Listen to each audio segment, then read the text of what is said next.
అందరికీ నా నమస్కారం. అందరికీ రాఖీ పండుగ శుభాకాంక్షలు. ఇతిహాసాల ప్రకారం చూస్తే ద్రౌపది శ్రీకృష్ణుల అన్న చెల్లెలు అనుబంధం అత్యంత గొప్ప అనుబంధంగా కనిపిస్తుంది.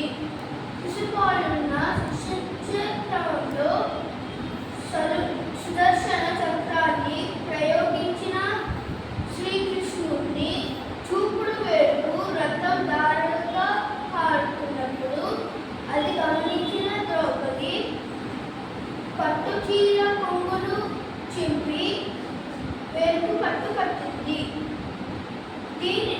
దీనికి కృతజ్ఞత ఎల్లవేళలా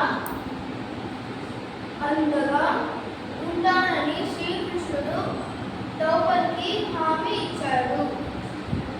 అందుకు ప్రతిగా దుశ్శాసనుడి దురాగతం నుండి